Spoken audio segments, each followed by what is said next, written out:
All right, let's talk about that relationship between Dak Prescott and Cooper Rush, who's done a fantastic job with his number called upon here. Undefeated, no turnovers this year, 5-0 career, 4-0 this season. It is Dak's job. We've established that. But when Dak gets back under center, if some inefficiencies start jumping up, is that leash now shorter because of what Cooper Rush has accomplished here early on? Ryan, you take first crack at the quarterback situation in Dallas.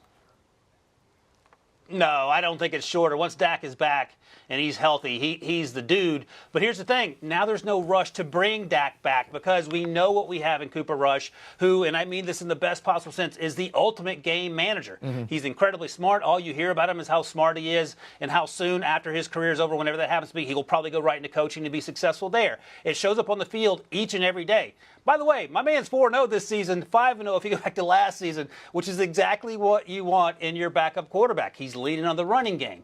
And we talked about it earlier. He's leaning on a good defense, just like Jalen Hurts is able to do and the other team in the NFC East is having such a strong start to their season. So when you have a defense that can dominate, you have a running game that can pick things up, and you have playmakers on the outside that can help you out when you put the ball in the air, it makes your life a lot easier. And what's also interesting for me, Joe and B-Mac, after week 1, when they lost to Tampa Bay, we were all talking about, man, Mike McCarthy, he better not sit down because that seat's going to be hot. No one is saying a word about Mike McCarthy, and you could argue that Cooper Rush has done a lot to save that man's job, at least in terms of the media's perception of how hot his seat might be.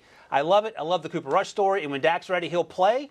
And then you have, breaking case of emergency, Cooper Rush waiting in the wings. Well, I'm going to say this, guys.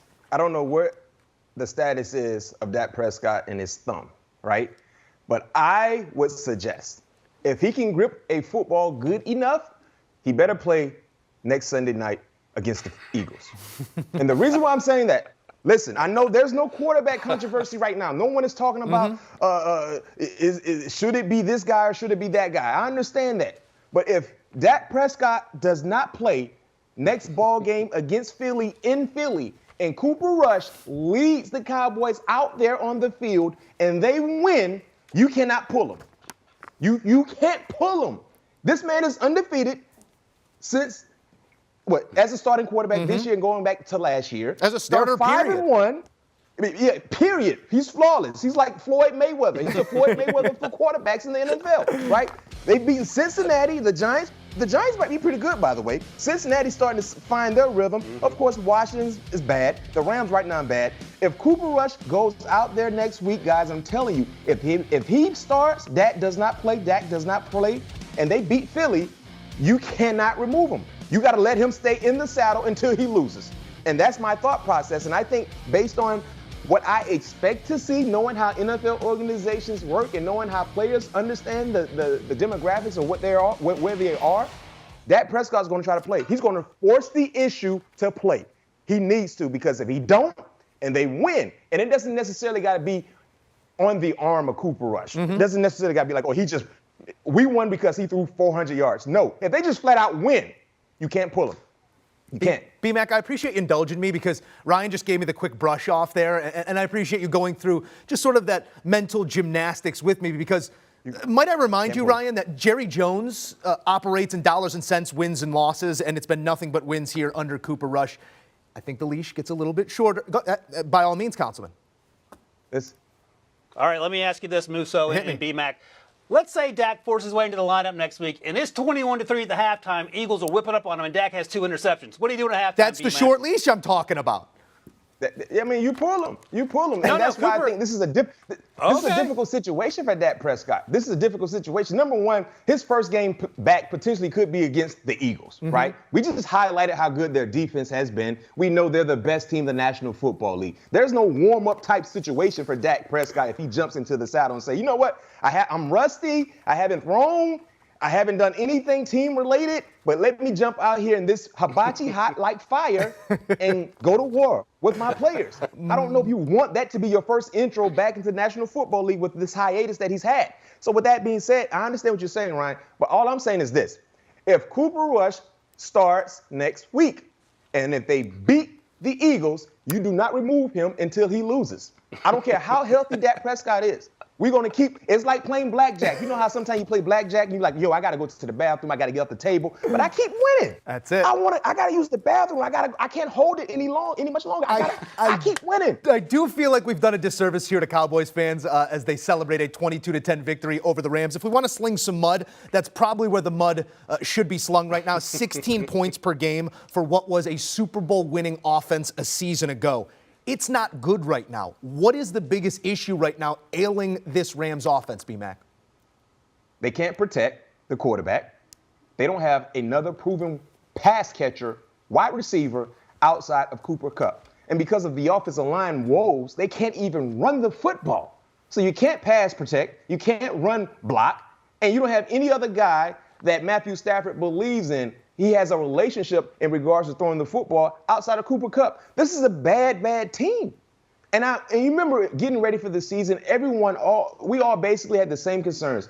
How well will this offensive line be, right? Most people were optimistic, saying, you know what, they would get better week in and week out. No, they're getting worse. And unfortunately for them, they're playing against defensive teams that can put pressure on the quarterback. And when Matthew Stafford is being harassed and the pocket is collapsing him, he's not good. He is not good at all. So that is the concern. And I don't see how things can get better for them, especially knowing the personnel they currently have on the offensive line. No, you ticked all the boxes, B-Mac, and that's the reality of it. They're missing Von Miller very badly. Mm-hmm. Aaron Donald had 2 sacks.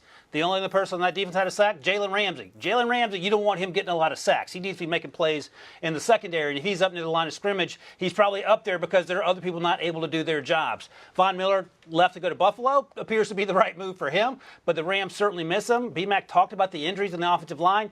And look, he's right. Before the season started, we're like, okay, Joe Noteboom will be fine on the left side. Andrew Whitworth's gone, but he has experience there.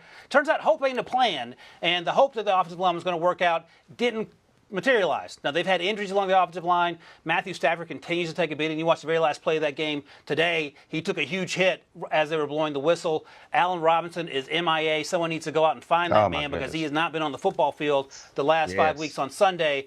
And Cooper Kupp left the game with an injury. So he came back, but if he's not able to go, that's a wrap. You're not even going to be able to compete. So there are a ton of concerns. A lot of them are injury-related, but every team is injured at this point in the conversation, Joe. So they're not going to figure it out. I was going to say you got to figure it out, but I don't know how you figure it out without the players that you need to make those X's and O's work out for you in real life. Here's something you got to figure out quick. The Rams, they just gave up a field goal in the fourth quarter in this one, but minus 44 scoring differential in the fourth quarter, 5 turnovers from Matthew Stafford. Not going to win many games that way. We're always winning with these two gentlemen here, breaking down on HQ. Thank you, fellas. All right, let's take a look at the fantasy recap coming out of this 22-10 Cowboys winner. Cooper Rush, 102, no touchdowns, no interceptions, no losses. 4 fantasy points, but a perfect 4-0 this season. How's that for a stat? Matthew Stafford, 308, got you 12 points. Top performer, as is customary. Cooper Kupp, 10 targets, 7 grabs, $125, a touchdown, and 25 fantasy points. More HQ coming next. Do you want a sports network that delivers everything that matters about the game? The highlights, the picks, the instant analysis, no yelling, no fake debates, no politics. Hit the subscribe button and never miss a moment.